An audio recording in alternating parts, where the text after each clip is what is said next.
The first casualty of the war is always the truth. Overnight, in the capital of Ukraine, the sound of missile strikes and air sirens.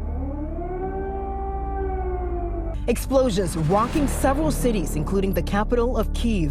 Мною принято решение о проведении специальной военной операции. Ее цель – защита людей, которые на протяжении 8 лет подвергаются издевательствам, геноциду со стороны киевского режима. Wir hören von Menschen vor Ort, von Journalisten vor Ort, dass Explosionen gemeldet werden aus zahlreichen ukrainischen Städten. From Russian territory towards the territory, I would say around Kharkiv. I don't know if you can hear this right now. Just gonna not talk for a second.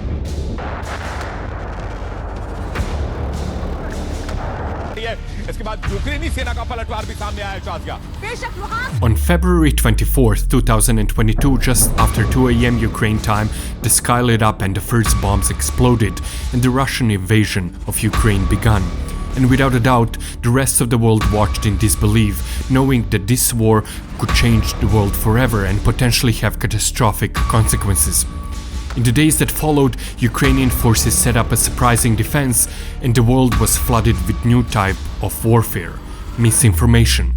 This is something we never saw before, and with an abundance of contradictory information, it seems impossible to foresee the future and the end of the conflict. But maybe I just might have a good old-fashioned mathematical solution. In the war, whichever side might call itself victor, there are no winners, only losers. This is why this episode will not try to take anyone's side and support anyone's ideologies or motives in this senseless bloodshed.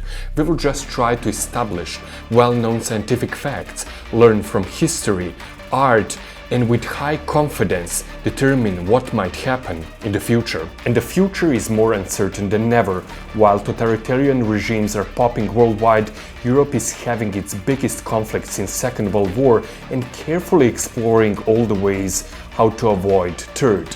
My name is Vladislav Radak, I'm writer and mathematician, and this is Fabric of Life, a show where we try to fuse art and science to answer humanity's most difficult questions.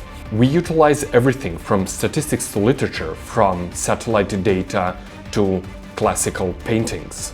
There are so many uncertainties in this senseless conflict. But one thing is for sure, even if he wins this war, Vladimir Putin's days are numbered. Because everyone has a boss, even Putin.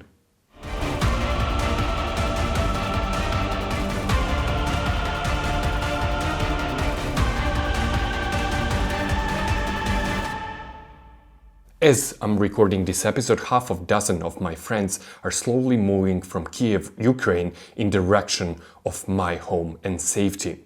They have only few personal belongings with them. Their home doesn't exist anymore. My apartment, including this very studio, is going to be their home in unforeseeable future. Some of them I met briefly on my previous adventures. Some of them I never met before, but they are all going to be my guests thanks to imperialism. I was in touch with all of my friends since the moment first bomb dropped, both in Kiev and Moscow. I was able to provide them some support, logistics and communication across all borders in first couple of days of conflict. And this is why this war might be different than anything we saw before.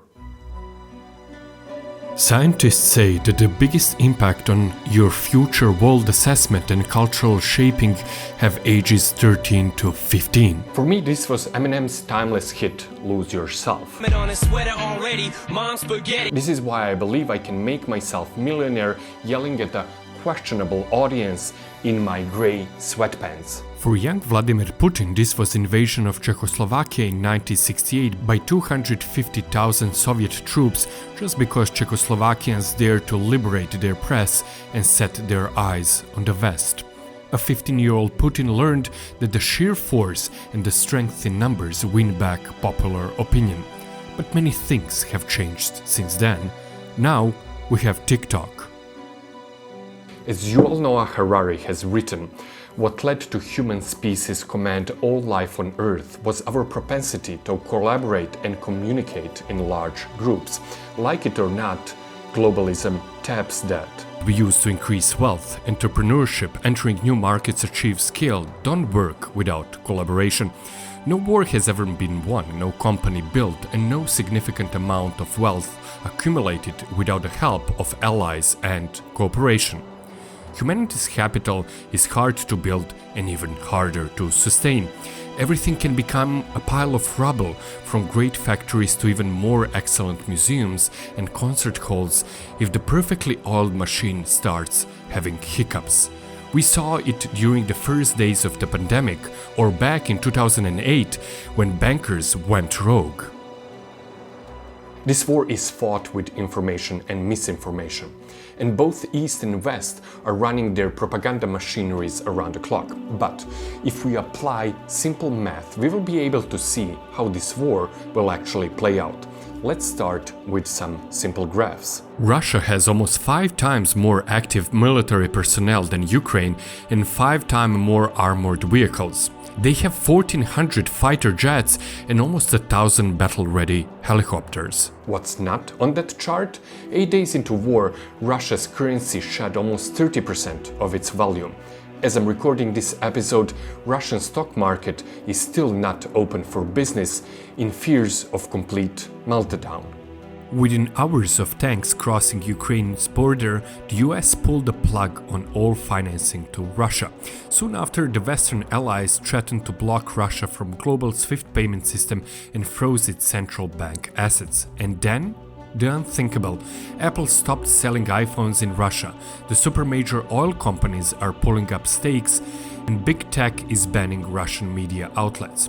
On the other side, Ukrainian collaboration is a well-oiled machine.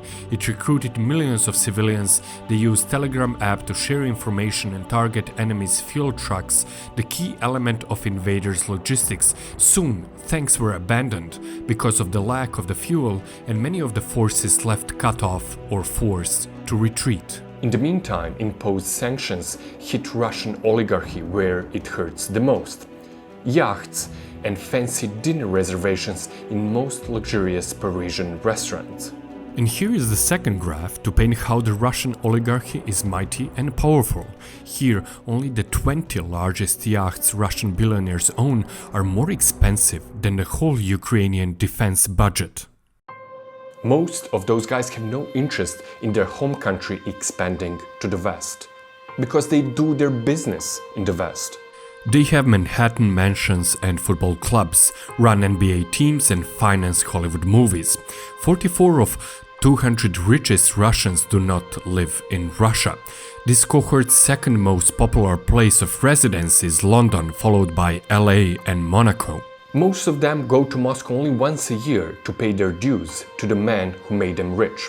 But what will happen when the wealth dries up? In the words of Leo Trotsky, Ukrainian-Russian Marxist revolutionary, political theorist and politician, you may not be interested in war, but war is interested in you.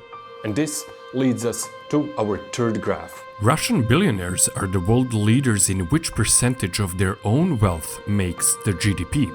According to a 2020 survey, almost 35% of national GDP is in the hands of Russian elite. Now keep in mind that the Russian economy is heavily reliant on trade. World Bank data states that around 46% of the national GDP comes from trade.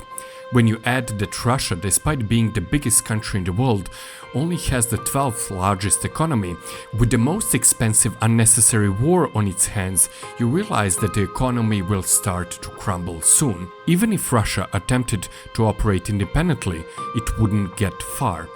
Despite controlling the world's largest landmass and having one of the largest populations, Russia's economic output is small. On per capita basis, Russia's GDP is below the world average. Its total GDP is similarly unimpressive, a quarter of Japan's. This is what Phil Ritz, environmental scientist and sustainability specialist, has to say how imposed sanctions might impact Russia's everyday life really soon. So very soon Russians are going to start to run into a shortage of basic products, right? Not talking about like Apple laptops or computers, those have already been banned. But food, clothes, cars, household appliances, all that stuff is going to disappear. Russia's pretty well integrated into world trade, and already the largest shippers are refusing to really send containers over to Russia. But even if a miracle happens and Russia finds somebody who's willing and ready to send shipping containers to Russia, right? The question is, who's going to pay for it? Export revenues are going to be reduced several times as buyers all start to abandon Russian goods. We see that even unauthorized oil companies can't find buyers for oil. If you look at agriculture, right, the share of imported seeds is probably like 40%. And the share of imported seeds for potatoes, it's like 90%. So farmers are going to have to come up with something over time to kind of replant them. But at least in the short term, you should expect a shortage of basic agricultural products and a sharp rise in prices. And that's not all, right? Everybody who can get out of the country in Russia, they're going to be leaving. The government understands that. So they've got to introduce a bunch of measures to kind of keep people there, to keep the technical experts there. But they won't be able to really, they won't work. So it's very likely that exit visas are going to have to be introduced for certain categories, and they're going to have to close the country. Now, if you're nostalgic for the old USSR, well, the modern warfare is not fought by traditional firepower, but rather with financial power. And the man who was carefully stuffing his piggy bank for the last 2 decades seems forgot that. 2 decades ago, he won over the public by promising to eliminate the oligarchy while covertly ensuring the protection of selected few. That meant the decline of some oligarchs and elevation of others. And his job today is no different from when he took over, handling disputes and allocating resources among billionaires, Game of Thrones style. And soon all those men whom he made rich might soon come back to hunt him down. Everyone has a boss, even the last Russian Tsar, who was sitting on his human distancing throne for almost 25 years. His bosses are oligarchs that believe in always free tables in Parisian most luxurious restaurants. Those same oligarchs Putin promised he would eradicate. Their children want Louis Vuitton bags and first-class seats on Hollywood premieres. They want to brag on Instagram, and then don't believe in Cold War. The West will never have the opportunity to get its hands on Putin. Russian oligarchs will shake up his throne.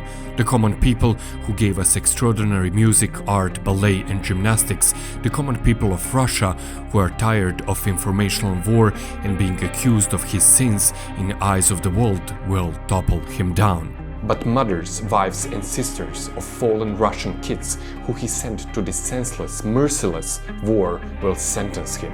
And in his last moments, he will need to look them in the eyes.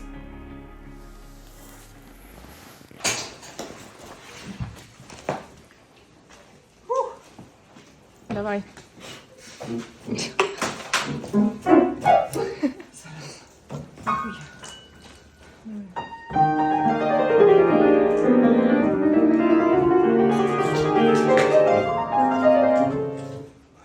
Не получается.